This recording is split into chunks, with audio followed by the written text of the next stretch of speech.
সম্প্রতি ৮ পর্বের ধারাবাহিক প্রতিবেদন এসেছে বাংলাদেশের ৫ই আগস্টের পূর্বাপর একটা পরিস্থিতি নিয়ে। প্রক্রিয়া শুরু হয়েছিল লং বিফোর 2024। মার্কিন যুক্তরাষ্ট্র, ভারত অ্যান্ড বাংলাদেশ আর্মি কেন ইউএস এবং ইন্ডিয়ার ইন্টারেস্টের বিপরীতে হয়ে যাচ্ছিল? এই মুহূর্তে জিওপলিটিক্যাল গোল হচ্ছে চায়নাকে কিভাবে আটকানো। ২৪-এর ইলেকশনটাই তো না হতে দিতে পারতো, মানে শেখ হাসিনা হ্যাড বিকাম আচ্ছা। অ্যাডামেন্ট, এক্সট্রিমলি অ্যাডামেন্ট, যে ধবিকা কুত্তা না ঘাড়কা না ঘাটকা, সেই যে অবস্থাটা হয়ে গিয়েছিল। ওবায়দুল কাদেরের কাছে শুনেছি, আওয়ামী লীগের সাধারণ সম্পাদক, যে দিল্লি আছে, আমরা আছি, আমরা আছি, দিল্লি আছে। যে ভারতের যে কমপ্লিট সাইলেন্স যখন এই পতন হলো, ইজন্ট দ্যাট অ্যান ইন্ডিকেশন ধরনের না লেয়ার্ড লেভেল অফ কনস্পিরেসি ছিল উইদিন বাংলাদেশ। সেনাবাহিনীর নানান রকম স্বার্থ আওয়ামী লীগ আমলে হচ্ছিল, তাদের নানান সুযোগ সুবিধা দেওয়া হচ্ছিল, কেন তাহলে শেখ হাসিনার বিরুদ্ধে চলে গেল? খালিলুর রহমানের অ্যাকসেপ্টেন্স। পার্লামেন্ট থেকে আওয়ামী লীগকে নিষেধাজ্ঞা দেওয়া হলো একদম পাকাপোক্তভাবে, মানে নিষেধাজ্ঞার যে বিষয়টা সেটাকে পাকাপোক্ত করা হলো, ভারত কিছু বলল না। পরিকল্পনার অংশে কি আসলে রক্তপাতটা ছিল, মানে শেখ হাসিনাকে হত্যা করা? এই সেফ প্যাসেজটা এক ধরনের আহ, বন্দী হয়ে যাওয়ার। তাহলে কি তারেক রহমানকেও মাইনাস করার একটা প্রক্রিয়া এখনো চলমান? এই সরকারের ভেতরেও আসলে কারা কারা জড়িত, তার মধ্যে নাম উঠে এসেছে সাবেক প্রধানমন্ত্রীর প্রেস সচিব সাংবাদিক নাইমুল ইসলাম খানের কথা, যে সালমান এফ রহমান, সাবেক প্রধানমন্ত্রীর উপদেষ্টা, সাবেক আইনমন্ত্রী আনিসুল হক এবং সাবেক তথ্য প্রতিমন্ত্রী মোহাম্মদ এ আরাফাত। আমার তো মনে হয় still stand by that story. এই তাহলে তারা জিনিসগুলো সেফ এক্সিট পেল আওয়ামী না কেন? লীগের এটা যে প্রোপাগান্ডা না, এটা যে একটা সত্য ঘটনা, আমরা এটা কিভাবে বিশ্বাস করব? ইনভেস্টিগেট করেছি, নানান লোকেদের সঙ্গে কথা বলেছি। ভারত দুটি প্রস্তাব দিচ্ছে শেখ হাসিনাকে, এক হচ্ছে রিফাইন্ড আওয়ামী লীগে মত দিন, অথবা ভারত ছেড়ে কাতার যান। ডিজিএফআই চিফ ছিলেন হামিদুল হক। তারপরে আমাদের এনএসআই এরা কি করে সাকসেসফুলি চলে যেতে পারলো, whereas major general Ziaul Hasan কেন আটকা পড়ে গেলেন? প্রশ্ন হবে লাগামহীন, জানতে চাই, জানাতে চাই এই সময়ের পালস অফ পলিটিক্স। গণ অভ্যুত্থান নয়, বরং ৫ই আগস্টকে রেজিম চেঞ্জ বলে আখ্যায়িত করে the Bangladesh expose the regime change conspiracy শিরোনামে ৮ পর্বের ধারাবাহিক অনুসন্ধানী প্রতিবেদন প্রকাশ করেছে ভারতীয় গণমাধ্যম নর্থ ইস্ট নিউজ। তাদের বিশ্লেষণে কি ছিল যুক্তরাষ্ট্রের ভূমিকা আর কেমন ছিল ভারতের ভূমিকা? ২০২৪-এর জুলাই আগস্টের ঘটনায় ভারত কি আসলে আওয়ামী লীগের মিত্র নাকি শত্রুর ভূমিকায় ছিল? ২০২৪-এর নির্বাচনের আগে ভারতে অনুষ্ঠিত যুক্তরাষ্ট্র ও ভারতের কূটনীতিকদের মধ্যে 2+2 বৈঠকে আসলে কি হয়েছিল, কিভাবে এবং কেন এই অপারেশনে যুক্ত হলো বাংলাদেশ সেনাবাহিনী, কেমন ছিল তাদের ভূমিকা, কবে থেকে শুরু হয়েছিল এই রেজিম চেঞ্জের পরিকল্পনা, এর পেছনে যুক্তরাষ্ট্রের উদ্দেশ্য বা স্বার্থ কি ছিল, আর কি ছিল ভারতের? সাবেক প্রধানমন্ত্রী শেখ হাসিনাকে ভারতে আশ্রয় দেওয়ার উদ্দেশ্য কি সেফ এক্সিট নিশ্চিত করা, নাকি তাকে একরকম বন্দি করে রাখা? এমন সব প্রশ্নের চাঞ্চল্যকর তথ্য বিশ্লেষণ নিয়ে স্বপ্নধারা নিবেদিত পালস অফ পলিটিক্সে আজকের অতিথি ভারতীয় সিনিয়র সাংবাদিক চন্দন নন্দী। চন্দন নন্দী, আপনাকে স্বাগত জানাচ্ছি পালস অফ পলিটিক্সে আমার আজকের আয়োজনে। Thank you. আপনার কাছ থেকে কয়েকটা বিষয় আপনার সাথে কথা বলতে চাই। শুরু করতে চাই নর্থ ইস্ট নিউজ সম্প্রতি, যেখানে আপনি কাজ করেন। আপনি খুবই গুরুত্বপূর্ণ, আপনার কাছ থেকে অনেক তথ্য পাওয়া যায় সেই আপনার প্রতিবেদনগুলো থেকে। আপনার কাছ থেকে আসলে সেখানে প্রকাশিত সম্প্রতি ৮ পর্বের ধারাবাহিক প্রতিবেদন এসেছে বাংলাদেশের ৫ই আগস্টের পূর্বাপর একটা পরিস্থিতি নিয়ে, যেখানে যেটি শিরোনাম হচ্ছে the Bangladesh expose the regime change conspiracy. ৮ পর্বের প্রতিবেদন। আমি আপনার কাছ থেকে একটু আসলে এটার সামারি জানাতে চাই আমার দর্শকদের উদ্দেশ্যে, যে আপনাদের ফাইন্ডিংসটা কি, আপনারা এটাকে রেজিম চেঞ্জ কনস্পিরেসি কেন বলছেন, কেন গণ অভ্যুত্থান নয়, একটু জানতে চাই।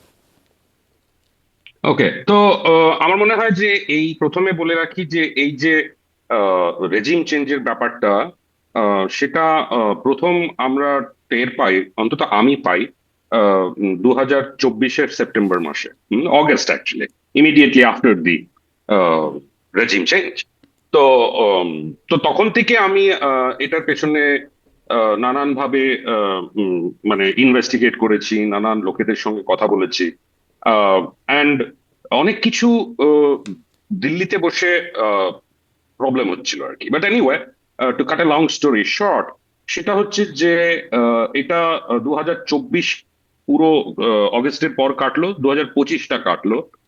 By that time I was absolutely certain যে এটা একটা রেজিম চেঞ্জেরই মানে স্টোরি। আর সেটা আমরা নানান ভাবে অনেক ধরনের ভেরি ব্রড ইন্ডিকেশনস পেয়েছিলাম, যেভাবে মার্কিনী দুটো সংস্থা যারা ওই ন্যাশনাল এন্ডাওমেন্ট ফর ডেমোক্রেসি নিয়ে আন্ডারে কাজ করে, তারা আইআরআই আর এনডিআই যেভাবে এই ব্যাপারটাকে অ্যাপ্রোচ করেছিল বাংলাদেশের ডোমেস্টিক পলিটিক্সটাকে। আর এটা নিয়ে it has been written, acres of newsprint have gone into on the story. তো ওই মানে তো এটা ক্রমশ মানে it became almost truth, almost যে এটা হয়েছে, but we needed to know যে হাউ ওয়াজ ইট অপারেশনালাইজড। একটা কজাল মেকানিজম থাকে তো between A and B, A causes B, কিন্তু how does A cause B? তো এই জিনিসটাকে জানার জন্য আমরা সেটারও টের পাচ্ছিলাম, বাট উই অনেকগুলো মিসিং লিঙ্কস ছিল।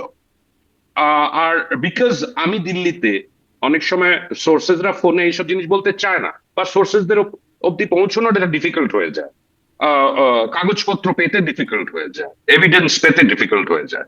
সেই জন্য যখন জার্নালিস্ট এনায়েত কবির, সিনিয়র জার্নালিস্ট, উনি যখন ওনার সঙ্গে যখন এই ম্যাটারটা ডিসকাস করা হলো, he also goat interested because he also wanted answers two question, উনিও কিছু প্রশ্নের উত্তর খুঁজছিলেন। তো তারপরে যখন আমরা এটাকে নিয়ে বেশ ব্রেন স্টর্ম করলাম, অলমোস্ট 2.5 মাস ধরে শুধু ব্রেন স্টর্মই করেছি আর কি। তারপরে উই ডিসাইডেড যে যখন এই কয়েকটা নোডাল পয়েন্টস গুলো আমরা ফোকাস করতে শুরু করলাম, তখন ইট বিকেম ক্লিয়ার যে how this might have G, happened. আপনার কাছ থেকে যদি এটা এখন এটা আমরা একটু ক্লিয়ার হতে চাই যে আপনারা মানে কি পেলেন, একদম মানে সামারি করে যদি সেই জায়গাটায় চলে আসি, যে আপনারা কি পেলেন, কারা কারা বা কোন কোন পক্ষ এর সাথে জড়িত বলে আপনাদের ফাইন্ডিংস? তো কজাল মেকানিজমটা হচ্ছে মানে যেভাবে আমরা পেয়েছি, তার মধ্যে এখনো অনেক কাজ বাকি আছে আমার মনে হয়। আর সেই কজাল মেকানিজমটা হচ্ছে ক্লিয়ারলি একটা প্রক্রিয়া শুরু হয়েছিল লং বিফোর 2024। মানে আমি প্লেস করি 2021-এর এন্ডের দিকে, সেখান থেকে প্রক্রিয়াটা শুরু হয়। আর কজাল মেকানিজমটা আমরা যদি অ্যারো দিয়ে বোঝাই, তাহলে হচ্ছে মার্কিন যুক্তরাষ্ট্র, ভারত অ্যান্ড বাংলাদেশ আর্মি। তো this needs to be kept in mind very very clearly, যে এই জিনিসটা ঘটে কিভাবে, আর হু আর দ্য পিপল যারা ফর ডিফারেন্ট রিজনস এই জিনিসটাকে হতে দিয়েছে। কিন্তু মার্কিন যুক্তরাষ্ট্র, ভারত, বাংলাদেশে যেটা, বাংলাদেশ আর্মি, মানে এটা কেন বললেন আপনি? মার্কিন যুক্তরাষ্ট্র, ভারত, বাংলাদেশ আর্মি, এটা কি কি ওকে, বোঝালেন? এটাতে বোঝালাম যে এই তিনজনের এই দুটো স্টেট অ্যাক্টর্স এর মাধ্যমে, দুটো স্টেটের মাধ্যমে এই পট পরিবর্তন বলেন বা রেজিম চেঞ্জ বলেন, সেটা ঘটিয়েছে হচ্ছে আর্মি। স্টুডেন্টসরা ছিল একটা ভেরি ভেরি স্মল পার্ট। তাদের শুধু ওই ইনিশিয়াল ডেজ গুলো আর কি, যে days leading up to the regime change of 5th August 2024, সেই জায়গাটার ইমিডিয়েট কজ হিসেবে দেখানো। বাট এটার প্রক্রিয়া আমি বললাম বেশ অনেক দিন ধরে হচ্ছে। কিন্তু আমি personally, I first goat the indication যখন আমি এটা নিয়ে লিখেছিলাম 2024-এ, যখন আমি একটা ডকুমেন্ট হাতে পেয়েছিলাম, সেটাতে দেখানো যেটা আমরা পেয়েছিলাম সেটা হচ্ছে যে গ্রামীণ গ্রুপের চেয়ারম্যানশিপ থেকে মোহাম্মদ ইউনুস কবে পদত্যাগ করলেন, সেই ডেটটা হচ্ছে 7th of March 2023। এই অর্ডারটা ওদের অফিস থেকেই বার করা হয়েছিল, আর ওনার জায়গায় উনি স্টেপ ডাউন করার পরে 3জন কো চেয়ারপারসনকে অ্যাপয়েন্ট করা হয়েছিল। তো আর ওই কো চেয়ারপারসনের মধ্যে একজন ছিলেন যে ভদ্রমহিলা, যিনি হেলথ অ্যাডভাইজার নূরজাহান, হয়েছিলেন পরে, নূরজাহান বেগম, জি। নুরজাহান বেগম।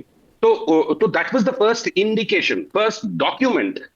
আর আমি যদি বলতে পারি যে আমার হাতে first initial document of this change, why was this happening, সেটা আমরা প্রসপেক্টিভলি জেনেছি। রেট্রোস্পেক্টিভলি জানলে তো ভালোই হতো, প্রসপেক্টিভলি জেনেছি, আগে গিয়ে পেছনের দিকে দেখেছি। তো এই জিনিসটা তখন জানা হয়েছিল 2024-এ, আর আমি তখন স্টোরিও করেছিলাম এটা নিয়ে। হাউএভার, অনেকগুলো মিসিং এলিমেন্টস ছিল, যে এত বড় ঘটনা ঘটে গেল। ইন্ডিয়া হচ্ছে এই জিওপলিটিক্যাল এরিয়াতে একটি বড় স্টেক হোল্ডার, সেখানে ইন্ডিয়ার লোকজনের নাকের তলায় এই ঘটনাটা ঘটছে আর তারা টের পাচ্ছে না, দ্যাট ওয়াজ বিয়ন্ড ক্রেডিবিলিটি আর কি। হ্যাঁ, তো সেই জন্য আমরা সেটাকে চেষ্টা করলাম যে এই জায়গাটার উপরে ফোকাসটা কিভাবে করা যেতে পারে। যেটা আমরা বুঝলাম আর কি, আমি এখনো বলছি কিন্তু স্টোরির মধ্যে দের আর মানে অনেকগুলো নাটস এন্ড বোল্টস আছে যেগুলো আরো ভালোভাবে আমাদের জানতে হবে। বাট ব্রডলি স্পিকিং যেটা এস্টাবলিশ করা গেছে হলো যে এই কজাল মেকানিজমটার জন্যই কিন্তু আর্মি ওয়াজ অ্যাক্টিভেটেড।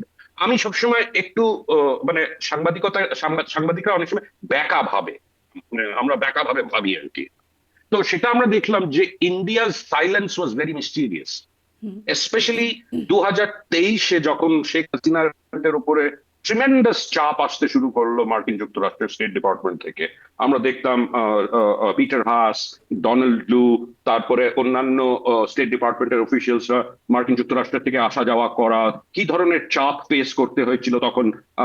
ফরেন সেক্রেটারি ছিলেন মিস্টার মোমেন, প্রাইম মিনিস্টার, মাসুদ বিন আচ্ছা, মোমেন সেক্রেটারি, ছিলেন, জি জি, ফরেন সেক্রেটারি সেক্রেটারি, জি ছিলেন। জি জি। ওনাকে ওনাকে কিভাবে চাপগুলো ফেস করতে হয়েছিল। তো তো আর সেটা আমরা দেখলাম 2023-এ নভেম্বর মাসে একটা মিটিং হয়েছিল দিল্লিতে কল 2+2, যেখানে অ্যান্টনি ব্লিংকেন এসেছিলেন, আর মার্কিন যুক্তরাষ্ট্রের ডিফেন্স সেক্রেটারি এসেছিলেন, আর ভারতের তরফ থেকে ছিলেন হচ্ছে মিস্টার এস জয়শঙ্কর আর ডিফেন্স মিনিস্টার রাজনাথ সিং। আমার মনে হয় that was precisely the point where where the Indian involvement began আর কি। Although we do not have মানে যেটাকে আমরা বলি না যে incontrovertible proof G, of involvement চন্দননদী, সেটা, খুবই but চাঞ্চল্যকর final তথ্য, খুবই চাঞ্চল্যকর তথ্য আপনি বলছেন যে ইন্ডিয়ার ইনভলভমেন্ট আছে। কারণ আমরা এতদিন থেকে শুনেছি মার্কিন ইনভলভমেন্টের কথা শুনেছি, এমনকি সাবেক প্রধানমন্ত্রী শেখ হাসিনা আগে পরে, মানে পতনের আগে পরে বিভিন্ন সময় মার্কিন ইনভলভমেন্টের কথা বলেছেন, কিন্তু ইন্ডিয়ার ইনভলভমেন্টের কথা আমরা এখন শুনছি। কিন্তু কেন ইন্ডিয়া এরকম একটা রেজিম চেঞ্জ এর বিষয়ে গেল, যদি মানে যুক্তরাষ্ট্র এবং ইন্ডিয়া দুপক্ষই থাকে?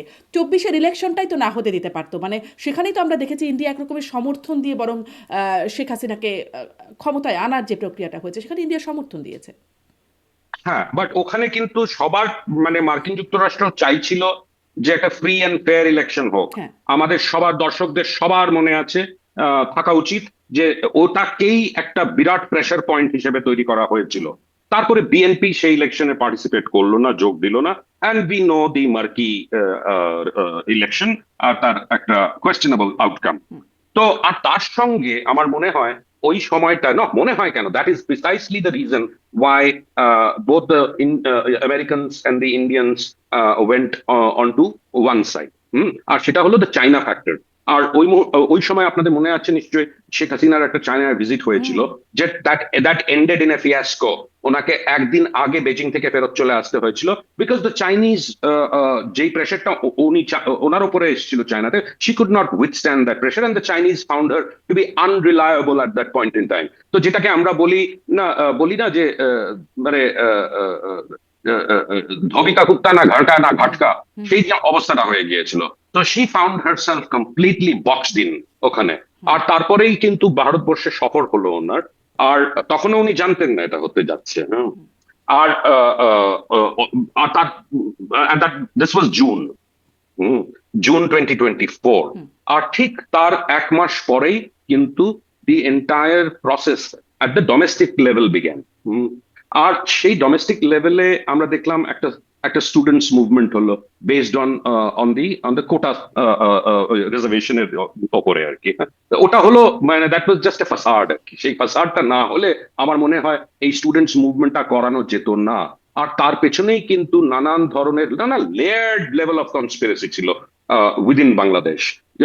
মানে সুশীল সমাজ ছিল, এনজিও ছিল, স্টুডেন্টসরা তো ছিলই, তারপরে একাডেমিক্সরা ইনভলভ ছিল। সো উই নো দ্যাট এদের যে ইনভলভমেন্টটা সেটাই আমরা কিন্তু সামনাসামনি দেখলাম। বাট তার নিচে যে ফোর্সেস গুলো প্লে করলো আর কি, আর যেভাবে এনায়েত কবির যেভাবে ব্যাপারটাকে ডিটেইলড ভাবে এক্সপোজ করেছিলেন about how the army also goat involve.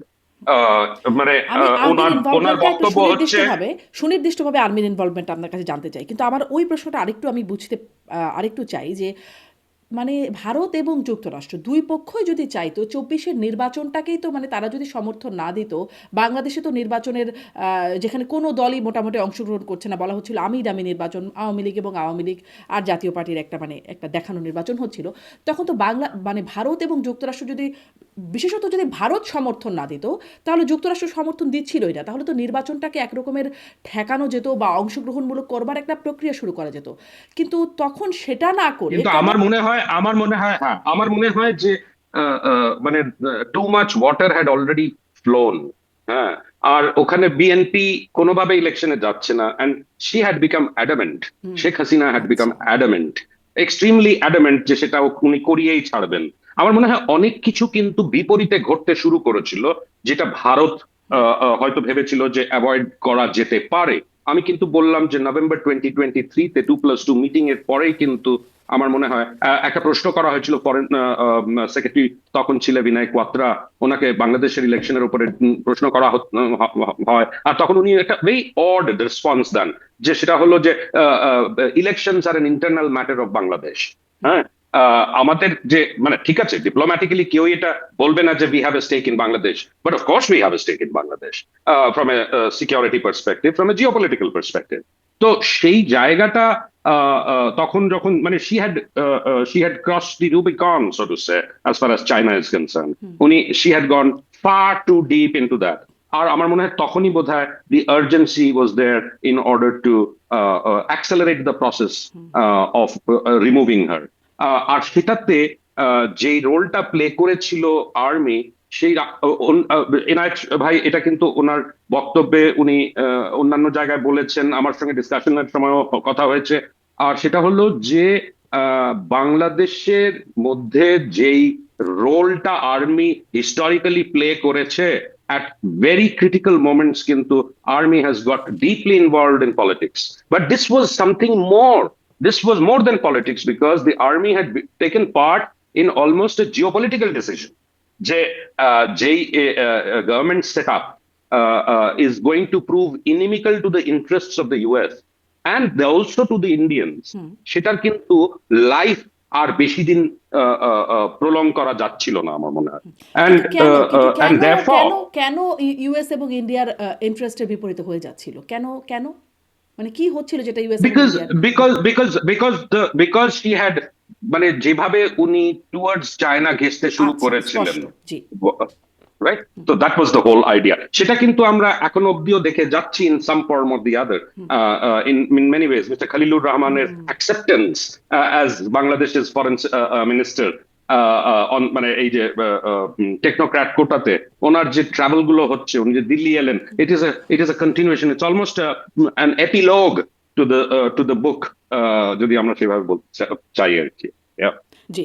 তাহলে এইখানে একটু সামারি করি যে যেটি এতদিন পর্যন্ত মনে হয়েছে, বা তখন নির্বাচনের আগেও ২৪-এর নির্বাচনের আগেও আমরা ওবায়দুল কাদেরের কাছে শুনেছি, আওয়ামী লীগের সাধারণ সম্পাদক, যে দিল্লি আছে, আমরা আছি, দিল্লি আছে, তলে তলে সব ঠিক হয়ে গেছে। আসলে তলে তলে সব ঠিক হচ্ছিল না তাদের জন্য, বরং ভারতকে দেখা যাচ্ছিল সমর্থন বা ব্যাক করছে, যেটা আসলে মনে হচ্ছিল আসলে ভারত ঠিক সেই ভূমিকায় ছিল না। ভারত বরং যুক্তরাষ্ট্রের সাথে একটা এই রেজিম চেঞ্জ অপারেশনের একটা পরিকল্পনা ভেতরে এই যে ভারতের যে কমপ্লিট সাইলেন্স যখন এই পতন হলো, isn't that an indication যে সামথিং ইজ ভেরি ভেরি আমিস? এত বড় ঘটনা ঘটে গেল বাংলাদেশের ওপরে, এত মানে একটা ডেমোক্রেটিক, একটা মোটামুটি ডেমোক্রেটিক জায়গাতে যে এসছিল, ঠিক আছে, অনেক ভুল করেছে Awami League as a party, 2014 থেকে আমরা দেখে আসছি সেটা। তো বাট পলিটিক্যাল, জিওপলিটিক্যাল বা ইন্ডিয়ান ইন্টারেস্টটা সার্ভ করছিল হয়তো, but it was not serving the American interest. তো তো সেখানে ইন্ডিয়াকে অ্যাজ এ ইন্ডিয়াকে যদি সঙ্গে না নিত, তাহলে কিন্তু এই জিনিসটা হওয়া মুশকিল ছিল। We maintained what was called a strategic silence. একদম হ্যাঁ, স্পষ্ট। তো আপনাদের ফাইন্ডিংসটা মোটামুটি স্পষ্ট। এবারে যদি আসি একটু সেনাবাহিনী, আপনি বলছেন তারা কিভাবে ইনভলভ হলো, এবং আমি ওই মানে প্রতিবেদনটা মনে হয় এভাবে বুঝতে পারছিলাম এনায়েত কবিরের প্রতিবেদনটা থেকে, যে আসলে তিন বাহিনীরই একটা বা এক ধরনের সংশ্লিষ্টতার জায়গা আছে। কিভাবে হলো আসলে সেনাবাহিনী বা তিন বাহিনীর সংশ্লিষ্টতা, কি করলো তারা, কখন থেকে সংশ্লিষ্ট হলো? আমার মনে হয় যে এই ডিসিশনটা কিন্তু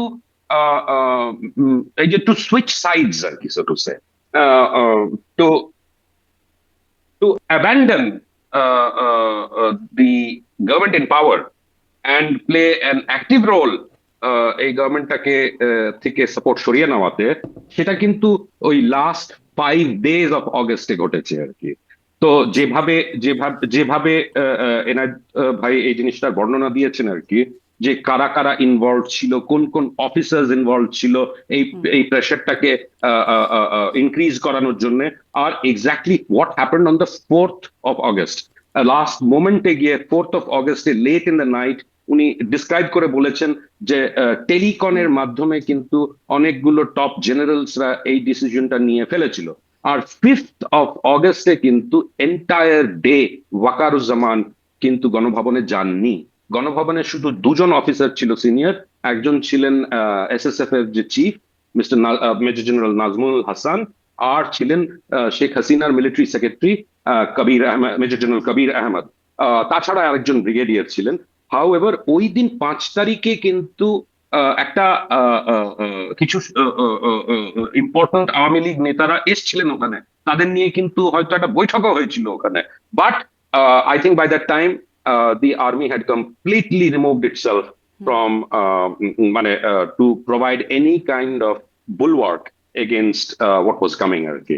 তো তো সেটা উনি যেটা বর্ণনা দিয়েছেন, দ্যাটস ফ্যাসিনেটিং, যে ওনাকে কিভাবে হেলিকপ্টারে তোলা হলো, মানে কারা কারা ছিলেন ওই মুহূর্তে যখন ওনাকে হেলিকপ্টারে নিয়ে যাওয়া হলো, বা ওই পয়েন্টে নিয়ে যাওয়া হলো যেখান থেকে হেলিকপ্টারটা হুম এয়ারবেস অব্দি গেল, যেখান থেকে উনি C-130 করে ভারতে এলেন।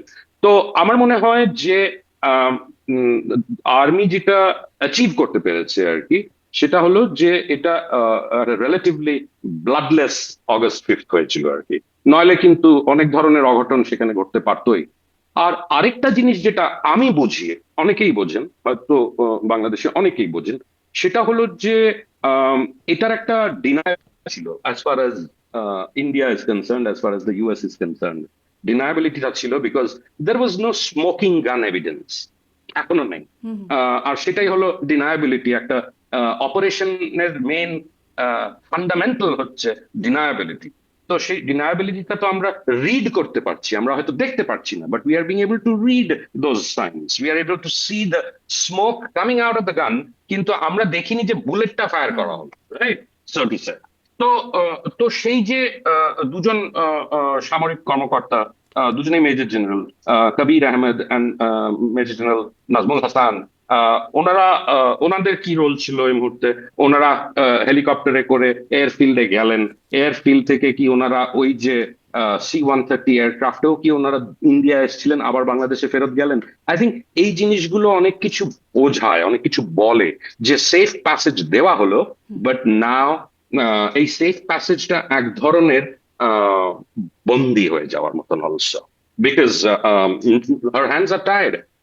She is with a bunch of other Awami League leaders, many of against যাদের বিরুদ্ধে অনেক ধরনের অ্যালিগেশনসও আছে, right? Hmm so this is not the Awami League that she can marshal together and go back to Bangladesh. Hmm. তো আচ্ছা, আপনি বলছিলেন যে এই এটা যে হলো আটকা পড়ে যাওয়ার হ্যাঁ, মতন। আপনি এই যে আটকা পড়ে গেল, কিন্তু আপনি বলছিলেন যে 5ই আগস্টে তাকে যে ভারতে একটা সেফলি তাকে নিয়ে যাওয়া হলো, এর মাধ্যমে একটা মানে রক্তপাত অনেকখানি বন্ধ করা গেল। ভারত এবং আমেরিকার পরিকল্পনার অংশে কি আসলে রক্তপাতটা ছিল, মানে শেখ হাসিনাকে হত্যা করা কি? না, আমার মনে হয় সেটা ছিল না। আমার মনে হয় যে the whole idea was to remove the problem rather than put an end to the problem, hmm hmm আচ্ছা। রাইট? মানে মানে একটা একটা একটা এত বড় ঘটনা ঘটবে, আর রক্তপাত হলে ইন্ডিয়ার আনসারেবল যে ব্যাপারটা, সেটা তো আরো বেশি বেড়ে যায়, তাই না? যে how could India even allow the bloodshed, সেটা তো সেটা that too of head of government আর কি। হ্যাঁ। তো আই থিঙ্ক এই জন্যই কিন্তু এটাকে অ্যাভয়েড করাটা জরুরি ছিল। তাহলেই কিন্তু আরো ভালোভাবে ডিনায়াবিলিটিটা কিন্তু বাইট করে, হুম হুম ডিনায়াবিলিটি আরো ভালোভাবে বাইট করে the moment you save the life of a person, you are saving the life, কিন্তু at the same time you are holding her back as well. জি। তো এটার মানে কি? এটার মানে যেটা আমরা বুঝি, মানে অনেকেই বোঝে, সেটা হলো -2 এর -1 হয়ে গেল আর কি। আচ্ছা, -2 কথা আসছে, আবার -2 এ -1 হয়ে গেল। আহ, আহ, মানে আর বেগম জিয়া তো আসলে বৃদ্ধ অবস্থায় ছিলেন, তিনি মারা গেলেন, মানে -2 কমপ্লিট হয়ে গেল, তাহলে যেই ফর্মুলাটা ছিল সেটা কি কমপ্লিট হয়ে গেল? আমার না, আমি এখনো বলবো না -2 কমপ্লিট হলো। আমি তো বলছি না বেগম খালেদা জিয়া মাইনাস, মানে সেই মাইনাস ওয়ান ওয়ান ছিলেন, প্লাস, হ্যাঁ মানে হ্যাঁ। আমি তো বলছি যে -2 is now in operation itself. আচ্ছা কিভাবে? মানে আমরা তো তারেক রহমানকে দেখছি পাওয়ারে আছেন, হ্যাঁ, হ্যাঁ।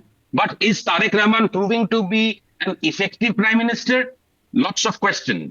কেন কিনা গ্রাউন্ড লেভেল থেকে যে ধরনের ইনফরমেশন আসছে, দ্য লস অফ কন্ট্রোল বা loss of some sense of, মানে আমি বলবো লস বলবো না, but to actually have a grip over government, সেটা তো আমরা দেখছি না। আর সেটা কম্পাউন্ডেড হয়ে যাচ্ছে বিকজ এই জ্বালানির হুম। স্কেয়ারসিটির জন্য, রাইট? তো that is going to cause অন্য ধরনের যেগুলোকে আমরা বলি ripple effect within the economy.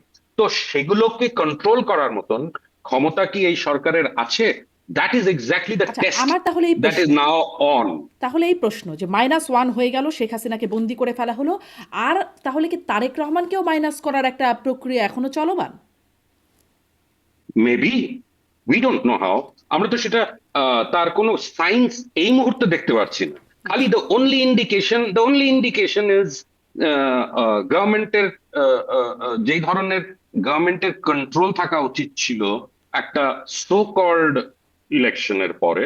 This was not an inclusive election, however an election that is reasonably accepted by people in Bangladesh আর কি, হ্যাঁ, nobody really minds Bangladesh without the Awami League at this point in time. সেই জিনিস নিয়েও হয়তো চর্চা হয়েছে ভারত আর বাংলাদেশের কর্তৃপক্ষের মধ্যে, but we can discuss that letter. But এই মুহূর্তে আমার মনে হয় যে আহ, আহ, যে জিনিসগুলো অ্যাচিভ করার মতন জায়গায় জিওপলিটিক্যাল লেভেল থেকে, সেই জায়গাগুলো অবজেক্টিভস গুলো যদি অ্যাচিভ না হয়, তাহলে anybody might be expandable. So we have to wait and watch যে how whether this government তার কন্ট্রোলটাকে ফেরত আনতে পারে কিনা। সো ফার আমি কোনো এমন কিছু দেখতে পাচ্ছি না। দারুণ প্রমিস ছিল কিন্তু, যে ঠিক আছে, একটা মন্দের ভালো আর কি আমরা পাচ্ছি, let us proceed with this arrangement for a while and see যে এই বিএনপি সরকার, বিএনপি লেড গভর্নমেন্ট, এই যে কেওস যে বাংলাদেশের মধ্যে ছিল, the social political chaos, economic downslide, এটাকে কন্ট্রোল করতে পারবে কি পারবে না। হুম। তো I am sorry.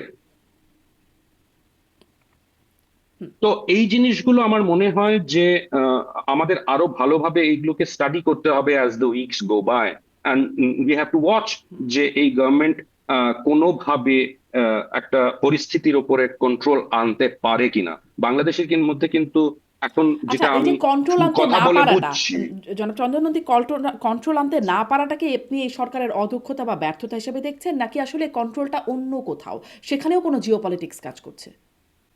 Could be, could be. আমার ওই জন্য সেটা বললাম, উই হ্যাভ টু, আমাদের সেই সায়েন্স গুলোর জন্য ওয়েট আচ্ছা। করতে হতে হবে, হুম, হুম। সো সো দ্যাট আমরা তারপরেই কিন্তু ডিপ আচ্ছা, ডাইভটা আচ্ছা। করতে পারবো। স্পষ্ট, মানে আরেকটু প্রমাণ আসবে, তাহলে বোঝা যাবে যে আসলে সেই -2 এখনো চলছে কিনা, প্রক্রিয়াধীন আছে কিনা। আপনার কাছে তাহলে একটু আসি যে সেনাবাহিনীর ভূমিকার কথা। প্রশ্নটা এখানে যে ধরেন সেনাপ্রধান, তিনি একদম শেখ হাসিনার আত্মীয়তার সম্পর্ক আছে, তিনি তার সময়ই সেনাপ্রধান হিসেবে নিযুক্ত হয়েছেন, বা শীর্ষ জেনারেলরা যারা আছেন তারাও আসলে আওয়ামী লীগের আমলেই তারা প্রমোটেড হয়েছেন। তো তারা সেনাবাহিনীর নানান রকম স্বার্থ আওয়ামী লীগ আমলে হচ্ছিল, তাদের নানান সুযোগ সুবিধা দেওয়া হচ্ছিল। কেন তাহলে শেখ হাসিনার বিরুদ্ধে চলে গেল, বা আওয়ামী লীগ সরকার পতনের মানে তারা অ্যাক্টিভ রোল প্লে করলো? আমার মনে হয় যে এখানে আমাদের শুধু লোকাল, মানে এই রিজিওনাল জিও পলিটিক্স দিয়ে গিয়ে আমাদের একটু বাইরের দিকে যেতে হবে। আমাদের দেখতে হবে যে মার্কিন যুক্তরাষ্ট্রের রোল কি ছিল। শুধু কি একটা কভার্ট অপারেশনের মাধ্যমে রেজিম চেঞ্জ হয়েছে? না, সেগুলোর অন্যান্য এলিমেন্টও ছিল। আমরা জানি যে যে ধরনের কনকক্টেড রিপোর্টস তৈরি করা হয়েছিল ইউনাইটেড নেশনসে, যেটা ভলকার তুর্কের যে ডিপার্টমেন্ট ছিল তাদের মাধ্যমে যেটা করানো হয়েছিল, আর সেই প্রেশারটা কিন্তু বিল্ড করা হয়েছিল আর্মির ওপরে। পিস কিপিং রোল এটা তিনি একটা বড় বলেইছেন। ফ্যাক্টর ছিল, হুম, রাইট? একটা পিস ওটা ছিল। তারপরে তার ফিউচার কি রোলস থাকতে পারে আমরা জানি, the proof of the pie in the eating it. এখন আমরা দেখতে পাচ্ছি যে বাংলাদেশের আহ, আহ, আহ, উম, সেনাদের অন্য একটা পয়েন্ট ইয়েতে, মানে কনফ্লিক্ট জোনে হুম, পাঠাতে পারে আর কি। তো এই ধরনের আন্ডারস্ট্যান্ডিং গুলো নিশ্চয়ই পরে ওয়ার্কআউট হয়ে থাকতে পারে যে we are going to continue with doing this if you do this. Hmm. তো মানে you scratch my back, I scratch yours. তো এই প্রিন্সিপালের উপরে যদি কাজটা হয়ে থাকে, then for Wakaruzzaman, for general Wakaruzzaman, this was a much better option rather than having to end up handling another problem within the armed forces, which would have been very difficult for him to resolve যদি এটা ওইদিকে যেত। আচ্ছা। তো আমার মনে হয় that was the prime mover, আর কনভিন্স করার জন্য there might have been other players আর কি, যে you have to do this because this is no longer a popular government anymore and geopolitical objectives গুলো মিট করতে পারছে না, so don't come in the way, rather fall in line. আচ্ছা। তো যেই স্বার্থে আসলে শেখ হাসিনাকে সরিয়ে দেওয়ার এই রেজিম চেঞ্জ অপারেশন করলো যুক্তরাষ্ট্র এবং ভারতও, সেই স্বার্থটা কি তাদের এখন সিদ্ধি হলো? তারা কি তাদের স্বার্থটা এই সিদ্ধি করতে পারছে? জি। That is exactly what we have to wait and watch. সেজন্য আমি একটু আগে বললাম যে জিওপলিটিক্যাল গোলস গুলো কি। এই মুহূর্তে জিওপলিটিক্যাল গোল হচ্ছে চায়নাকে কিভাবে আটকানো। হ্যাঁ, চায়না কিন্তু একটা খুব মোটামুটি ভাবে একটা ইলেকশন কিন্তু মিয়ানমারে দাঁড় করিয়েছে। হুম, যে মিলিটারি হুন্টার, যে মিলিটারি বস ছিলেন, হ্যাঁ, উনি কিন্তু এখন প্রেসিডেন্ট হয়েছেন মিয়ানমারের, রাইট? একটা আর তাতে আমরা সেটা, what is the lesson, what is the geopolitical lesson, সেটা হচ্ছে যে এর পেছনে চাইনিজ ব্যাকিং না থাকলে এই ইলেকশনটা সাকসেসফুলি, মোরাললেস সাকসেসফুলি করতে পারতো না। তার থেকে কি বোঝানো যাচ্ছে যে চায়না যে ধরনের পাওয়ার উইল্ড করছে মিয়ানমারের ওপরে, সেটা ইজ ভেরি স্ট্রং। আর সেটাই কিন্তু এক ধরনের মেসেজ যাচ্ছে রিজনাল প্লেয়ার্সদের কাছে এবং মার্কিন যুক্তরাষ্ট্রের কাছে, মানে চাইনিজ ইন্টারেস্ট, চাইনা কিন্তু তার ইন্টারেস্ট গুলো মিয়ানমারে খুব স্ট্রংলি প্রোটেক্ট করেছে এবং করবে। সেই জন্য আমরা জানি যে যেই ধরনের হেল্প প্রমিস করা হয়েছিল আরাকান আর্মিকে, সেটা কিন্তু এগোয়নি।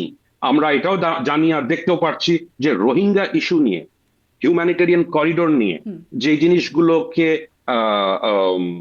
যে জিনিসগুলোকে একটু হাওয়া দেওয়া হচ্ছিল, সেগুলো কিন্তু থেমে গেছে, সেগুলো কিন্তু আর হচ্ছে না এই মুহূর্তে। হ্যাঁ, nobody is talking about the Rohingyas now, although রোহিঙ্গাদের খুব ভালোভাবে তাদের ওয়েপন্স তাদের দেওয়া হয়েছিল, ভেরি সফিস্টিকেটেড ওয়েপন্স। এই ওয়েপন্স গুলো কোত্থেকে এসেছিল, কার মাধ্যমে এসেছিল, কিভাবে তাদের কাছে পৌঁছেছিল। তো আমরা যেই রোহিঙ্গাদের যে মিয়ানমারের রাখাইন স্টেটে ঢুকে আরাকান আর্মির সঙ্গে প্রবলেম সৃষ্টি করে যে মারামারিগুলো হচ্ছিল গত সেপ্টেম্বর থেকে, সেটাও কিন্তু থেমে গেছে এই মুহূর্তে, রাইট? এগুলো কিন্তু সব হচ্ছে মিয়ানমারের ইলেকশনের পরে। উই আর সিইং দ্যাট এই ফোর্সেস গুলো আর খুব একটা অ্যাক্টিভ নেই, বাট সেগুলো অ্যাক্টিভ অন্যভাবে হতে পারে, উই ডু নট নো। ওই জন্য বললাম এখনো কিন্তু আমাদের কাছে ওই ধরনের সিগন্যালস বা সাইন্স পাচ্ছি না যাতে কি আমরা বুঝবো যে চায়নার উপরে আবার করে যদি প্রেশার বিল্ড করতে শুরু হয়, সেটা আমরা এখনো পাচ্ছি না। জি, জি। আপনি অবশ্য শুরুতেই বলছিলেন যে আরও কিছু বিষয় মানে দেখার বাকি আছে, সেটি এখনো বলছেন। আমি একটু এটা যাই যে আমি ওই প্রতিবেদনটা পড়ছিলাম, এনায়েত কবিরের প্রতিবেদনের মধ্যে দেখছিলাম যে সরকারের ভেতরেও আসলে কারা কারা জড়িত, তার মধ্যে নাম উঠে এসেছে সাবেক প্রধানমন্ত্রীর প্রেস সচিব সাংবাদিক নাইমুল ইসলাম খানের কথা, যে তিনি সরকারের ভেতরকার ইনফরমেশন দিচ্ছিলেন। তিনি এখন কোথায় আছেন সেই বিষয়ে জানা গেছে কিনা এক, এবং আপনারই একটা প্রতিবেদন এর আগে ছিল যে সেখানে সরকারের 3 জন মন্ত্রীর সংশ্লিষ্টতার কথা আপনি উল্লেখ করেছিলেন। আপনি বলেছিলেন মানে মন্ত্রী পদমর্যাদার সালমান এফ রহমান, সাবেক প্রধানমন্ত্রীর উপদেষ্টা, সাবেক আইনমন্ত্রী আনিসুল হক এবং সাবেক তথ্য প্রতিমন্ত্রী মোহাম্মদ এ আরাফাত। আসলে তাদের সংশ্লিষ্টতা কিরকম আপনার কাছে মনে হয়েছে? আমার তো মনে হয় still stand by that story. আর যেটা এনায়েত কবির মেনশন করেছেন, is a very responsible journalist. আমরা কিন্তু এই পয়েন্টস গুলো we have discussed over and over and over again. সেই জন্য এনায়েত কবির সাহেব লিখে দিলেন উইদাউট এনি বেসিস, আমি সেটা মেনে নেব না কোনোভাবে। And besides, again proof of the pie is in the eating it. এই যে এত সো কল্ড আওয়ামী লীগের দোসরদের অ্যারেস্ট করা হলো উইথ অর উইথাউট এভিডেন্স, তাদের জেলে ফেলে দেওয়া হলো, এখনো তারা পড়ে আছে উইথ ট্রায়ালস গোয়িং নোওয়্যার। আর এই ভদ্রলোককে টাচও করা হলো না, উনি কোথায়? Where is it, right? এদের তো অনেকজনকে তো they were hunted down also, তাদের তো ধরা হলো।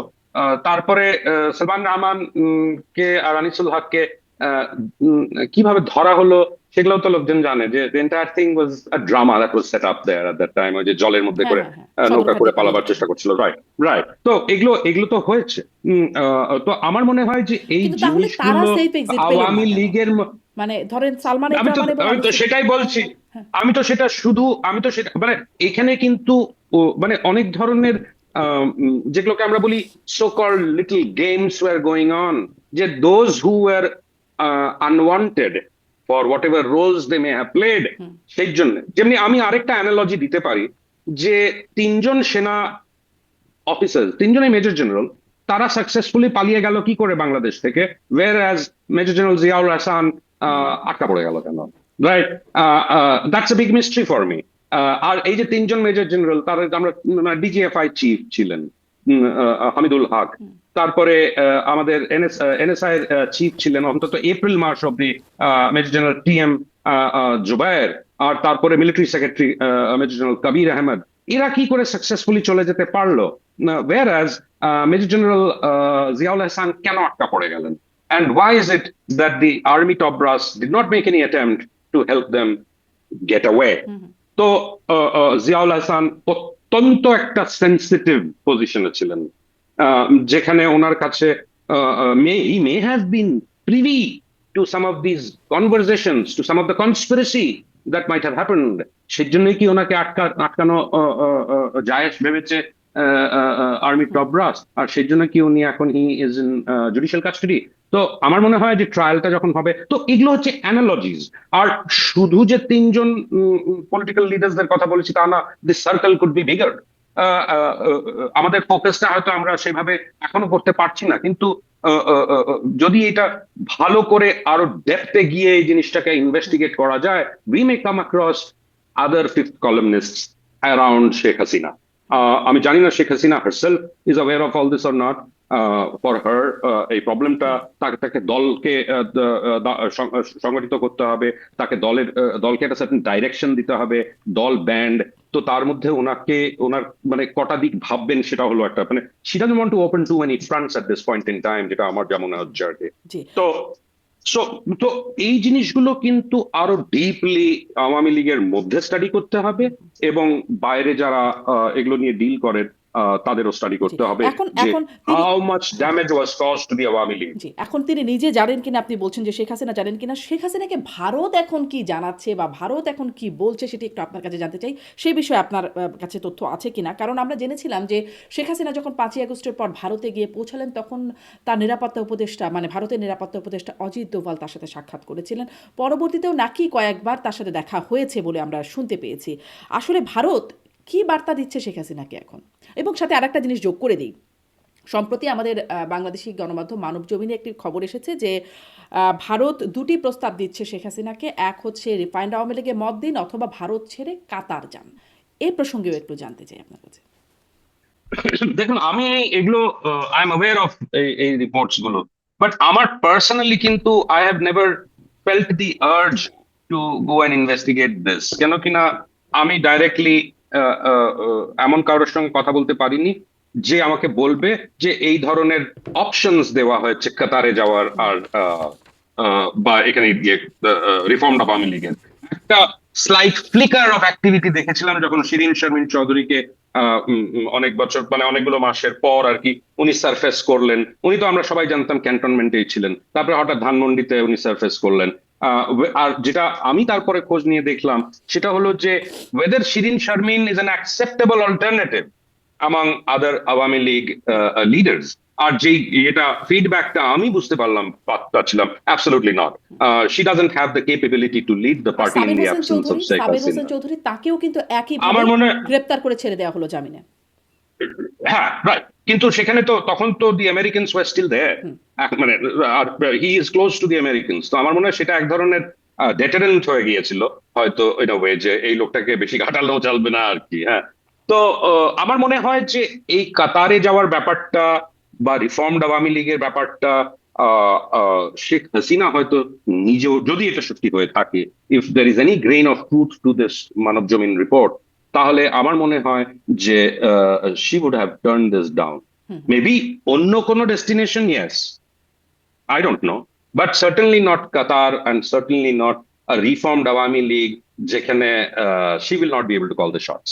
এখন যেই নেতা আসুক, সবাই কিন্তু ওই যে বললাম, the only way they see a future for themselves and the party is is when it is led by Sheikh Hasina, not by us another person. তাহলে কিন্তু এই পার্টিটা যে force to be reckon with হয়ে এত বছর ছিল, সেটা হয়তো সেই জায়গায় আর যেতে পারবে না যদি এই এই জিনিসটা ঘটে, হুম। মানে শেখ হাসিনাকে বাদ দিয়ে যদি পার্টির লিডারশিপটাকে দেখা হয়। আচ্ছা, এখন ভারত কি চাইছে? মানে ভারত দেখেছি ৫ই আগস্টের পরে বরাবর ইনক্লুসিভ নির্বাচনের কথা বলেছে। কিন্তু যখন আবার জয়শঙ্কর বাংলাদেশে আসলেন, তারেক রহমানের সাথে দেখা করলেন, তখন থেকে আসলে ইনক্লুসিভ নির্বাচন শব্দটা উধাও হয়ে গেল। তারা সুষ্ঠু ফেয়ার নির্বাচনের কথা বলে আসলো।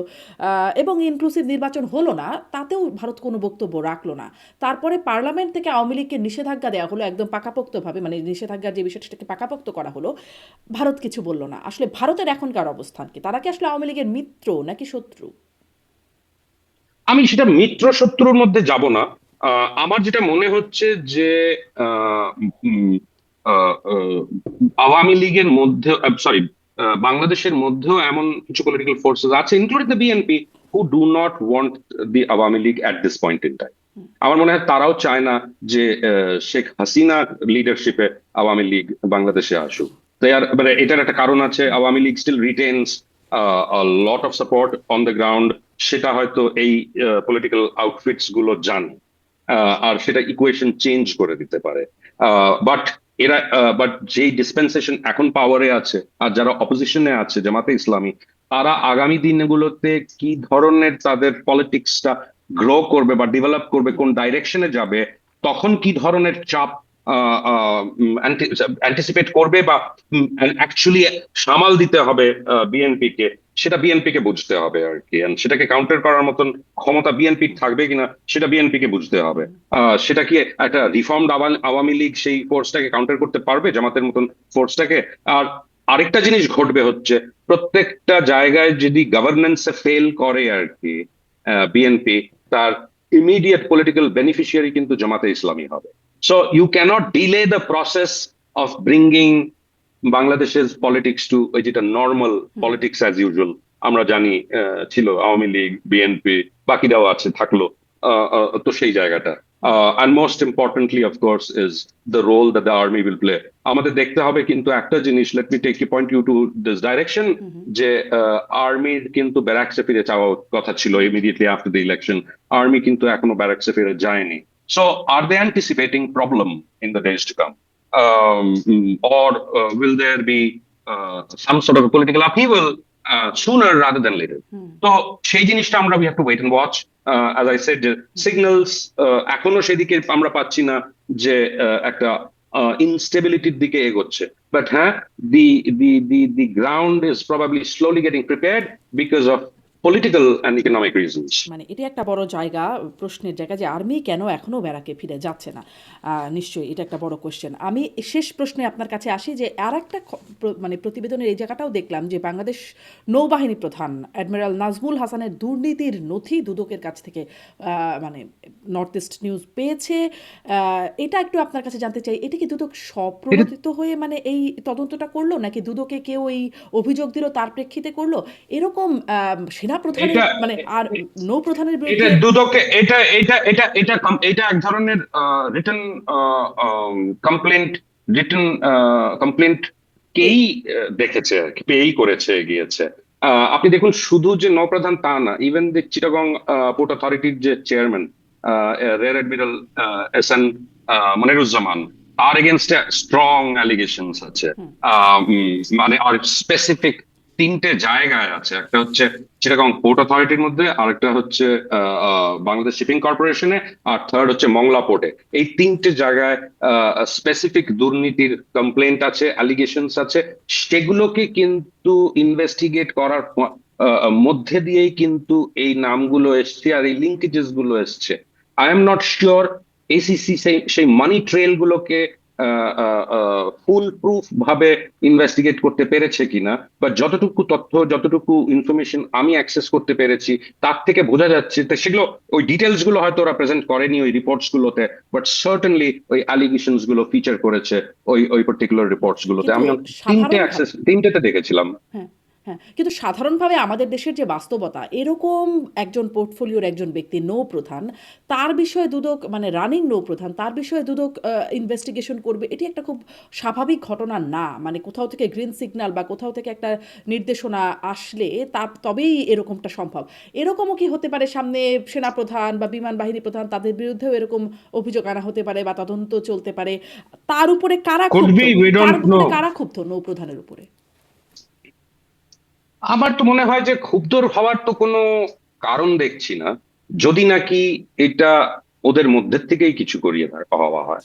বিকজ ওনার কিন্তু টার্ম শেষ হয়ে যাচ্ছে জুলাই 2026-এ, অ্যাডমিরাল নাজমুল হাসানের। হাসান জি। তো নাজমুল হাসানের, আর এই জিনিসগুলো কিন্তু, এই কমপ্লেন্টস গুলো কিন্তু এসিসির কাছে 2000 প্রায় 23, 24, 25 ওই মানে এই পিরিয়ডটার মধ্যেই কিন্তু মানে ঘুরপাক খাচ্ছিল আর কি, হ্যাঁ। হুম। আর এই যে রিপোর্টস গুলো যেটা আমি দেখেছি আর কি, লেটেস্ট যে রিপোর্টটা দেখেছিলাম সেটা হচ্ছে as recent as 11th of January 2026। তাহলে এগুলো যে এই সময়ে হচ্ছে, আহ, আর এগুলো আমরা যেগুলো বুঝছি, আর এটা আমি একা করিনি, এগুলো কিন্তু অন্যান্য বাংলাদেশের কাগজরাও টুকটাক এই স্টোরিগুলোকে করেছে উইথাউট নেমিং নেমস আর কি সেভাবে। বাট এই কারাপশন যে আছে, সেই কারাপশনের ফোকাস গুলো কিন্তু বাংলাদেশেরও দুই একটা কাগজ এটা নিয়ে ফোকাস করেছে। হুম। এরা এখন বাট এটা নৌবাহিনীর যে প্রধান আর কি, তার অবধি পৌঁছেছে, তার কালপেবিলিটিটা কতটা, তার ইনভলভমেন্ট কতটা।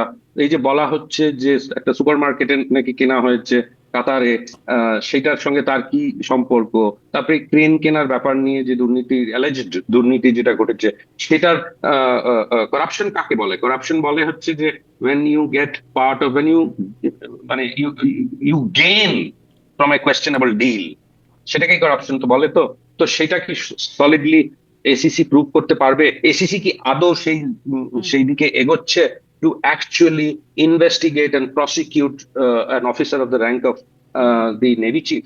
এই জিনিসগুলো remains to be seen as we get closer to his date of retirement. G.